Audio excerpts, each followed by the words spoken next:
Should older video games like Grand Theft Auto 5 be edited to minimize offense? Fuck no.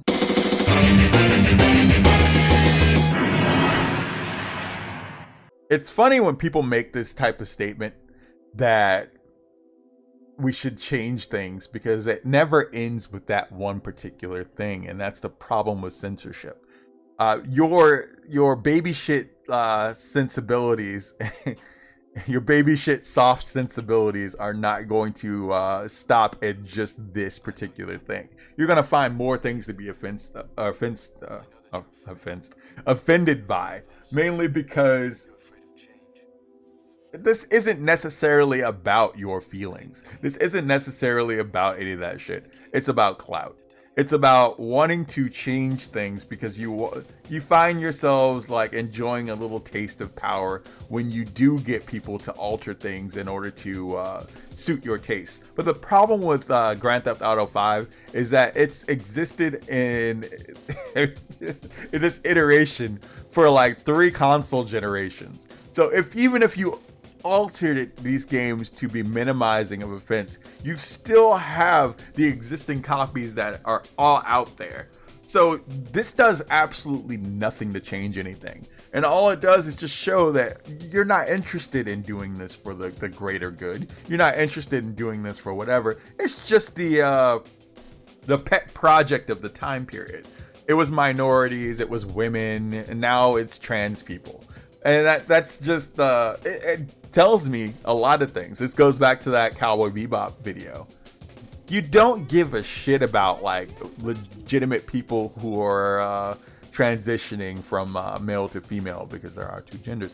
You care more about the fact that this is the hot button topic, and that you want to tend to be able to have some sort of sway when dealing with the hot button topic or whatever. You turn something that was supposed to be done to help enhance mental health into a flavor of the month, and it just looks fucking sad from this perspective.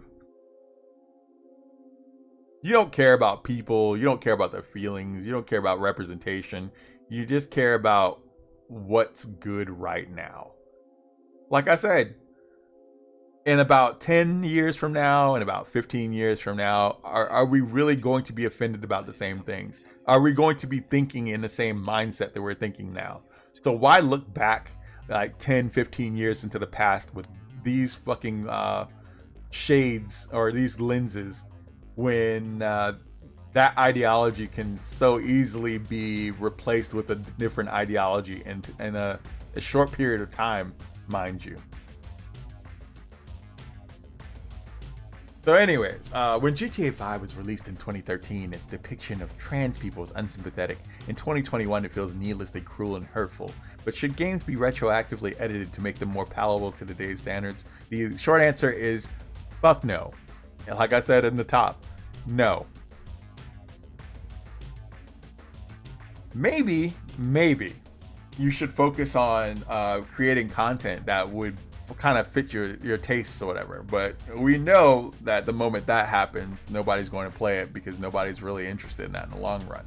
People play Grand Theft Auto for a specific reason. They come to that franchise for a specific reason. They come to Grand Theft Auto because they want to do certain things, they want to enjoy certain things, they want to play certain things. They like the way that they poke fun at everything. They like how satire is supposed to be. You're supposed to make fun of everything, because making fun of things takes the tension out of the room. It takes the power out of a lot of things, and people don't like that, because if we're all supposed to seriously focus on that and not make light of it, then they can start pushing a lot of stupid shit that they have been intending to push for the longest of times. Look at a lot of the Black Lives Matter shit. You notice how like they didn't want anybody teasing on that or making fun of it. But then you realize that a lot of that shit was bullshit. And the people that genuinely actually cared about social change got pushed to the side by a lot of like grandiose fucking yelling and shouting for no reason. You can feel it when you go And now you realize that all that money that was going from BLM is actually going to a certain political party and leaving the black community high and dry when a new administration takes the reins of the country. Isn't that interesting though? All this fucking bullshit and for all this yelling and shouting and destruction of public property, and what did it lead to? Absolutely fucking nothing. The situation is way worse than it was when you started off with. And this is what happens when you let your emotions take over actual fucking common sense. But again, we didn't come here to talk about that, but even though it's tangentially related, we're here to talk about this. So Grand Theft Auto 5 and its entire Theft Auto series, entire Grand Theft Auto series, Theft Auto, sounds like a discount version of the game, for that matter, has a long history with controversy. The series leans hard into cultural stereotypes and crass humor, and that's why, without even getting started on its glorified depiction of criminal enterprise, it's called Grand Theft Auto for a reason. Why should it matter? It's there for a reason, because this is a hyper fictionalized version of real life. So a lot of the things that happen are going to be, I would say, more extra than what's in the real world. Which is funny because now the real world's starting to look like as extra as this, because people are really stupid and they tend to let a bunch of people shepherd them into dumb shit. But go on. Developer Rockstar Games has generally defended their games by arguing that it's all satire, and those who have taken offense simply haven't understood their sophisticated brand of storytelling. Which is a fun way of saying you have to have a high IQ to admire Rick and Morty. But anyways, if that doesn't do the trick, well, GTA 5 is all about equal opportunity. Now, like I said in the previous takes of this video, I know what they're trying to do with Grand Theft Auto 5 because it takes the three elements of previous games and puts it into one particular game. And that's the appeal of Grand Theft Auto 5. You have the San Andreas, you have the Vice City, you have the Grand Theft Auto 3 kind of experience, and you're all meshing it together into what makes this game what it is. So this is from an outsider because I've never played Grand Theft Auto 5. I've played San Andreas. I haven't played Vice City, but I own Vice City. But I bought Vice City because I really enjoyed Scarface: The World Is Yours, which I felt is more Vice City than Vice City. But I understand what exactly is going on with this because, one, I'm observant. Two, I've studied video games for a long time, and three, it wears its inspirations on its sleeve. So instead of looking at this as like one way or whatever, I actually see it for what it is, and I don't mind that one bit. But then again, I'm not trying to push an agenda to change something just because it hurts my poor fifis. So not only are most groups and ethnicities and professions portrayed poorly, they're equally murderable, as if that's a deterrent to keep me away from like playing this game. All groups, ethnicities, and professions are portrayed poorly. But yet, if you look at the internet, what's the one thing that pops up the most? This man and his yee ass haircut. So he needs to get it changed so he can get some bitches on his dick. Nigga. Like that type of stuff. That's more memeable and more relatable because there is elements of truth in that. Like that's part of a culture that you don't understand, but you're trying to tell everybody else, oh, this is so different, it needs to be changed, it's represented poorly. Fuck off, nigga. Anyways, I love doing that.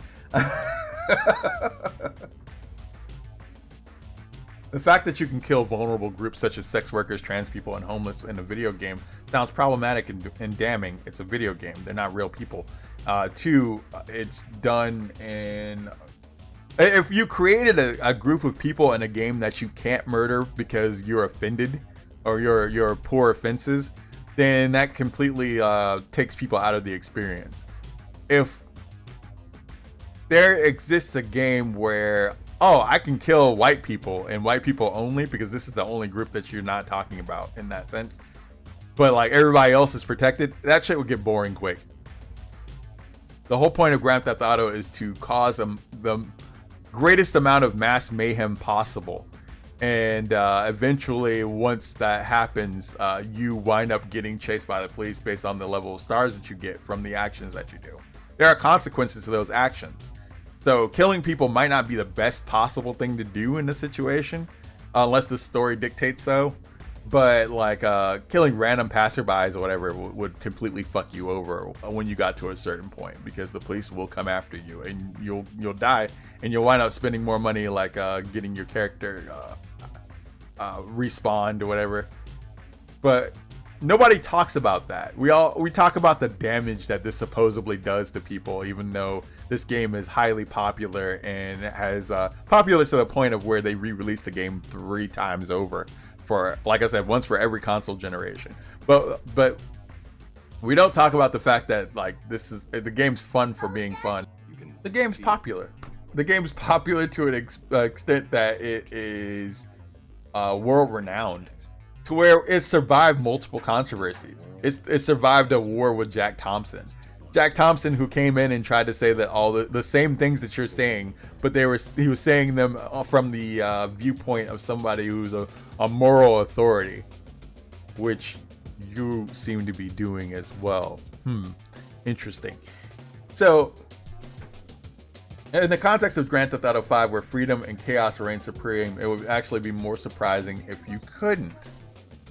You aren't encouraged to do these particular despicable acts. You just aren't prevented from doing them. Like what's like real life.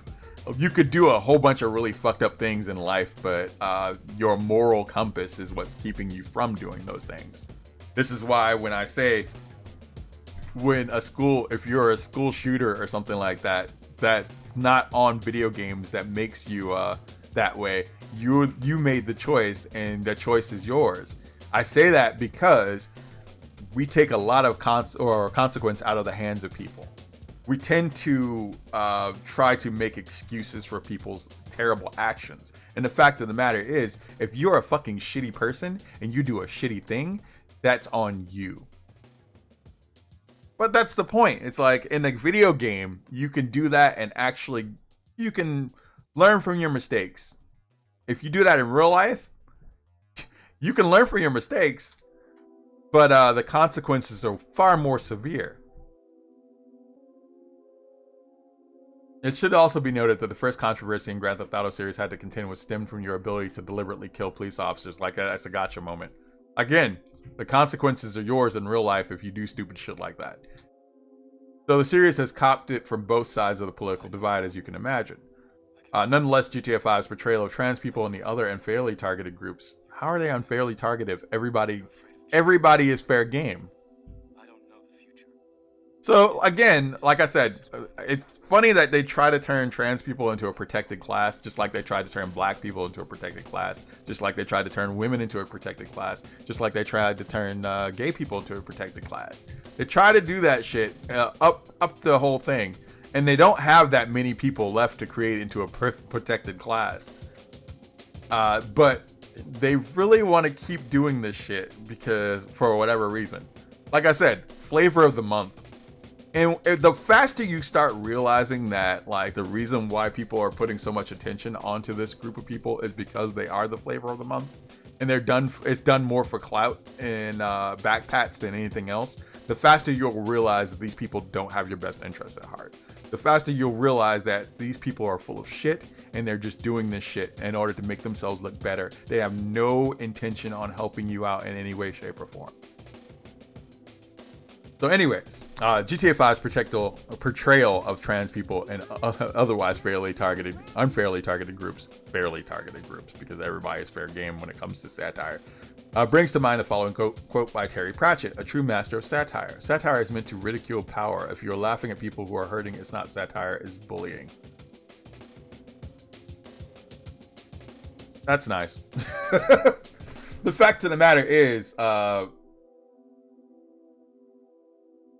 no, everything is fair game, and I think let's let's quote Xxspiracy in this aspect. Nobody is above ridicule, not even me. That's the truest of truths. That's the truest axiom you can ever use or whatever. Nobody is above ridicule, not even me. So no matter who you are, no matter what you come from, people can tease and make fun of you all they want, and it's whatever. Because ultimately, nobody gives a fuck about your feelings. And that's really what it comes down to. If you were to make a satire about me, I would look at it and be like, damn, he really got me. He really roasted my ass. I'd roast back, but that's it. I wouldn't sit here and make a video about my feelings. No, I don't care. I don't give a shit. Oh, you don't have a lot of views. Oh, you got a chipped tooth. Oh, you whatever. Oh, you like chasing white women. Oh, blah blah blah. Oh, it's like 8 Mile. Everything about me is already out there. So what is that really doing for me? But if there's something that could come out about you, and like it comes out and your feelings get hurt, what are you gonna do about that? You gonna cry? You gonna get mad? Whatever. That shows me that my fortitude is a lot stronger than your fortitude.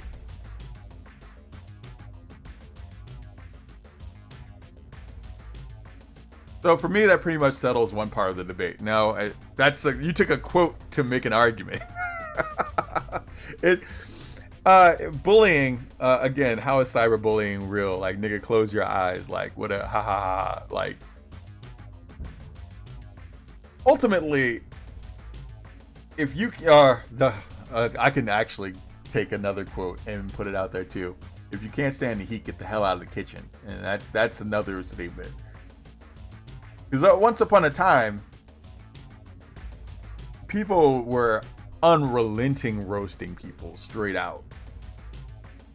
But now you got people tweeting roast me's to people, and somebody gets a good one off on you, and you immediately delete your social media account and get rid of all your online presence because your feelings got hurt. You soft as baby shit.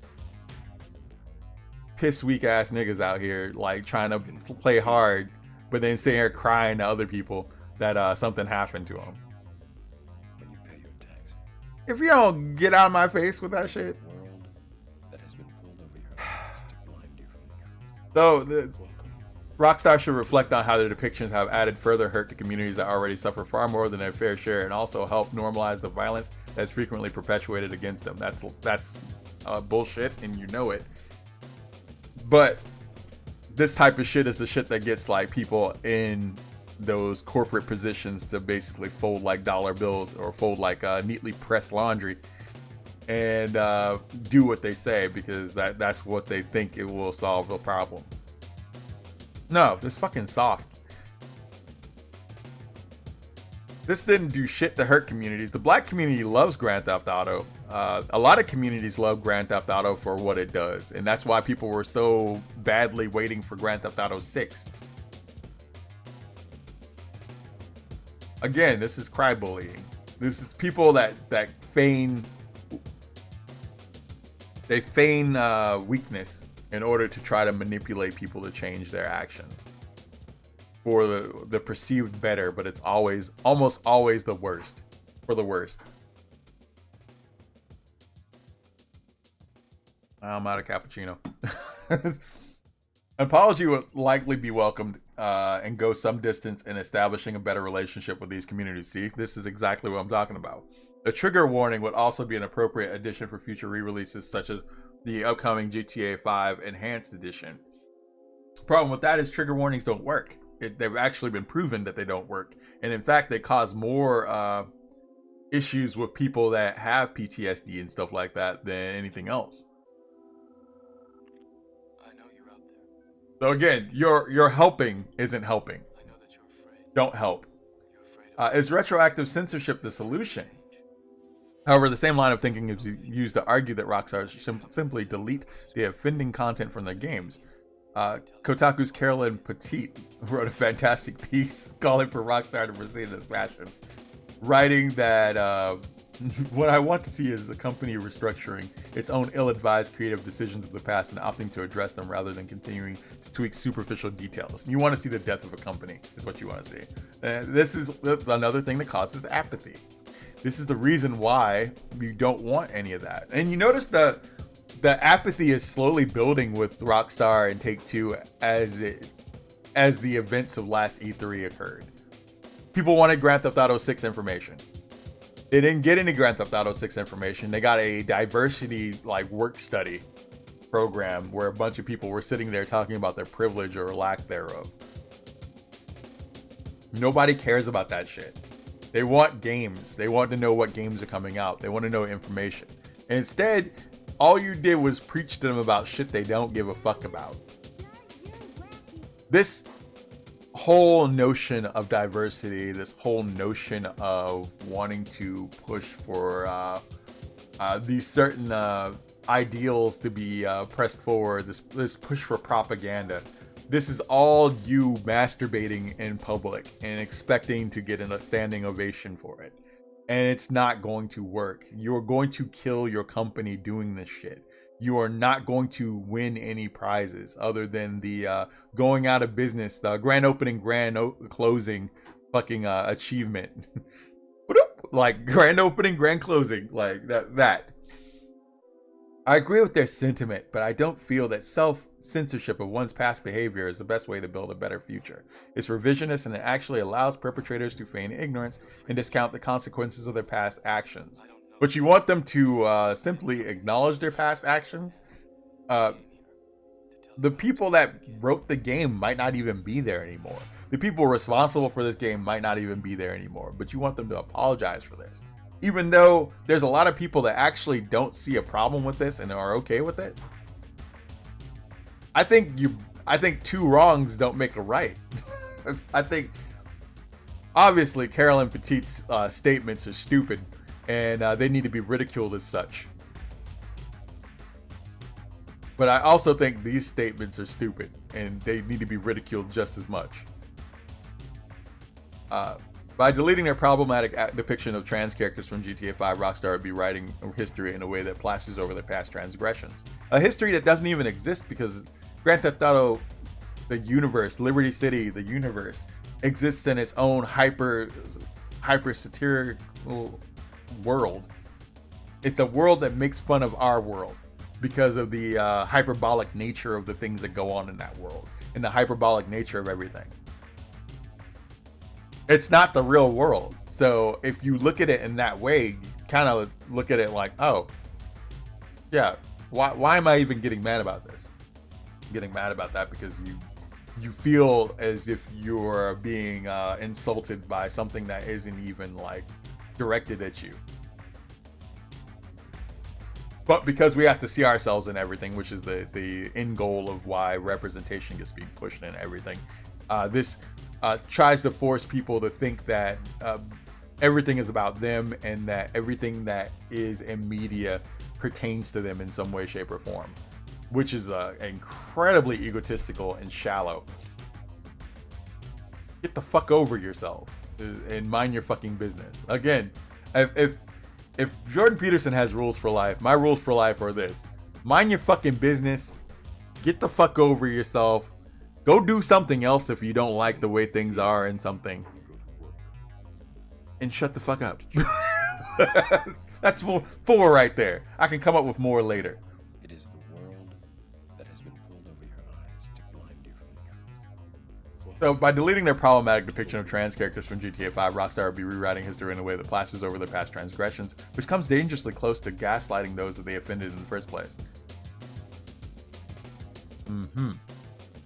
I wish GTA 5 world wasn't so relentlessly, inescapably misanthropic and particularly hateful to women and trans people, because there's a lot of that which otherwise would make it very much a world I might enjoy being out and about in right now.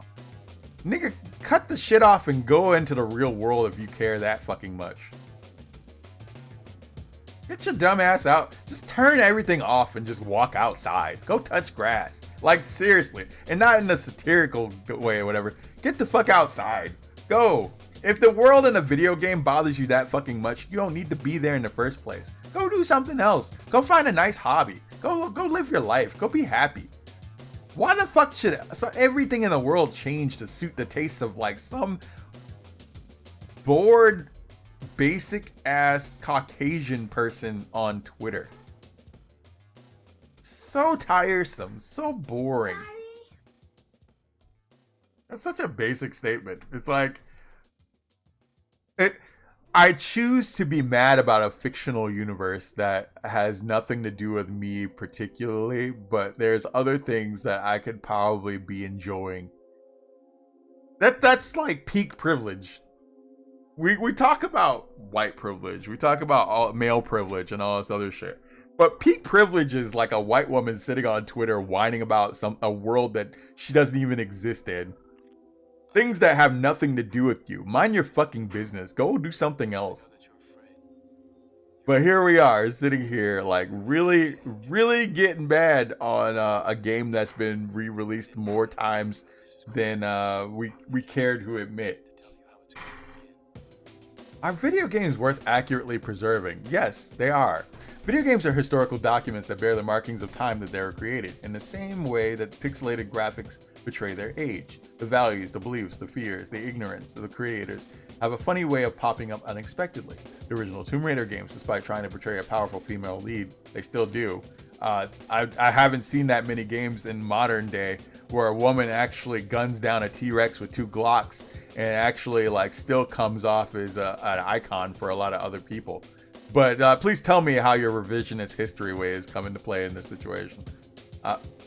Now come across as an Indiana Jones obsessed teenager's wet dream. Again, please give me more examples as to why this is an Indiana Jones teenager's or Uncharted. How did Uncharted actually come about based off of the Tomb Raider thing or whatever? Because you have to remember, Tomb Raider, a game that was so offensive for its time period, so sexist, so sexually charged, that the remakes of the game make it a bland, like fucking simulation of a game where the objective is to not get raped, because that's the type of world we live in. The Tomb Raider, the game that actually seems more female empowered than its actual reboots, where Lara Croft of the past and the depictions of Lara Croft in like video game movies with Angelina Jolie seem more fascinating and exciting and interesting than watching a boring ass white woman like use a bow and arrow and a bunch of shit to take out a bunch of like things in some female power fantasy. The modern day reimagining of the series has gone some way of righting this wrong. Did it though? But what would really be gained by going back and giving Pixel Lara Croft more appropriate outdoor attire? The progression of Lara Croft's design is actually a fascinating example of changing cultural values positively and affecting the video game industry. Why? We're still gravitating back towards sexy designs though. Project Eve and Bayonetta have taught us that. I feel that you're only looking at certain aspects and you're ignoring other aspects. But to alter how she appeared in the original game would deny, or at least at the very least disguise how sexist the industry was in 1996. I don't think the industry was really that sexist. I think there is a demographic that was catered to. That was a larger demographic than what people wanted, because more boys did play video games in that time period. And how do you cater to that demographic? We keep being told that like the industry is split 50-50 between boys and girls, but for some reason I don't see it. Mainly because of the types of games that people play.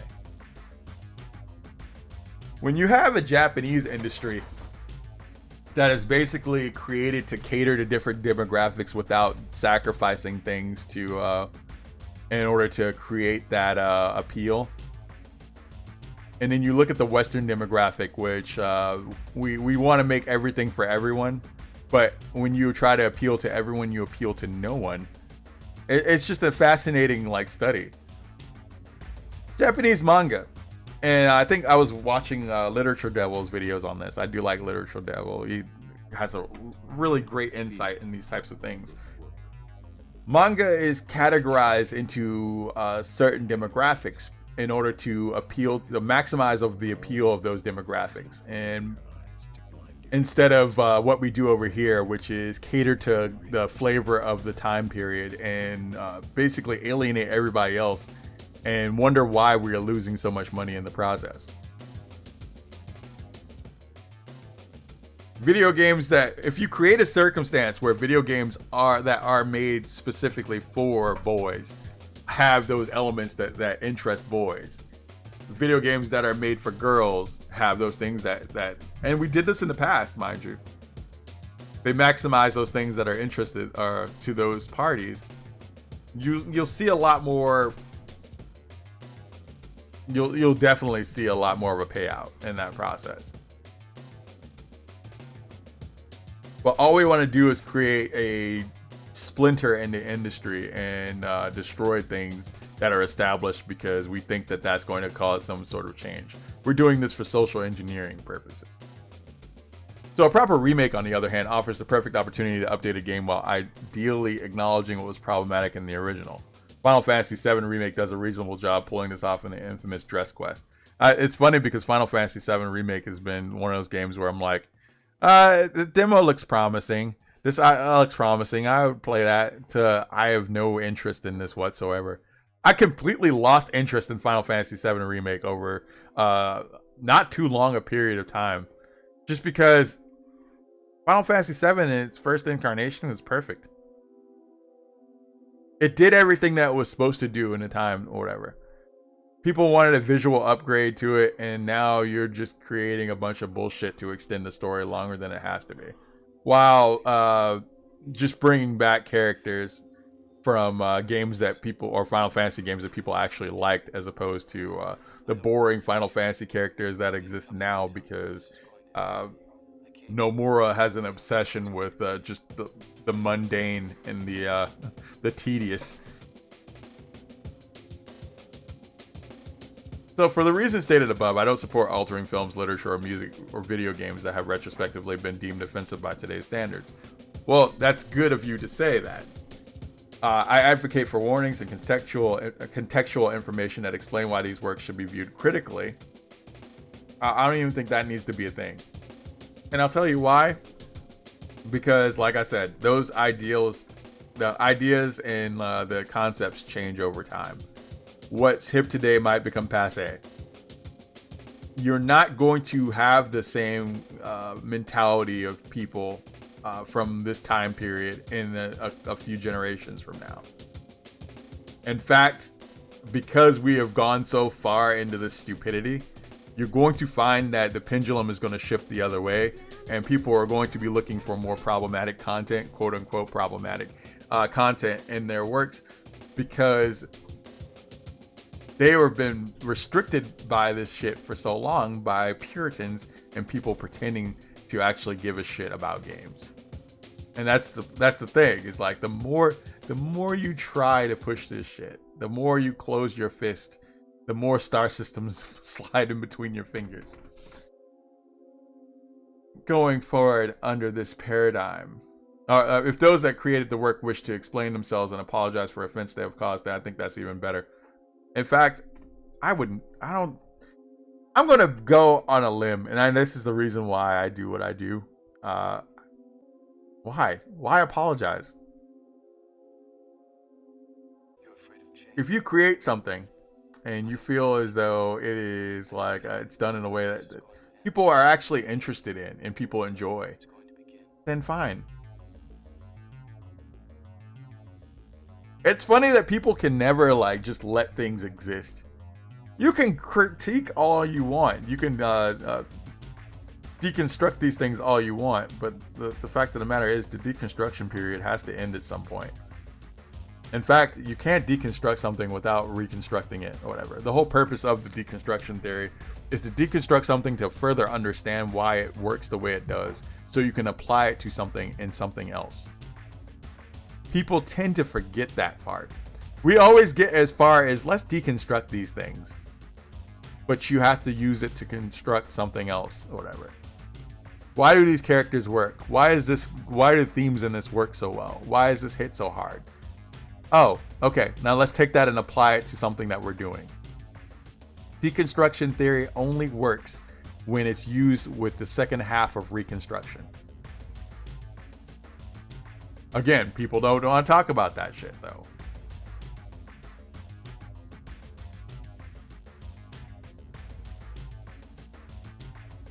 So going forward under this paradigm, we should foster understanding, accountability, in a progressive environment that's conducive to creating. That's bullshit and you know it. If you create something and it's a product of its time, it's a product of its time. There's nothing you can do about it. It's out there and it's still interesting because people still read Kurt Vonnegut. People still read like John Steinbeck. People still read Bradbury. People still read Huxley. Like those things exist. And no matter how offended you feel, or people still read like Samuel Clemens, no matter how much you get offended of Huckleberry Finn, it still exists. People will still get the same like interest and understanding out of that obviously the racism is wrong, because that was the ultimate theme of those stories. People will still get that out of the book regardless of how many people get offended of the term nigger Jim. You pay your tax. It is the world that has been pulled over your eyes to blind you from the truth. Welcome. I don't think Mark Twain ever has to explain himself. And I think only people that are soft as baby shit would want him to explain himself or whatever. People that don't necessarily understand things, or they just want to basically lord over people with their perceived past transgressions. Because like, I don't think there's a transgression there. People that take it there are the ones that are trying to get you to think twice about how things go, is what I'm trying to say. People that don't want you to take it there are the ones that they don't necessarily want to think further than what interests them at the moment. And that's the difference between somebody who is a little bit like far thinking and a little bit more intelligent versus somebody who is just in it to socially engineer other people. And I will get the hell out of here because I am tired of reading this bullshit. Thank you for joining me for this, and I'll see you next boss fight. Take care. Have a great rest of your day. Nigga. What?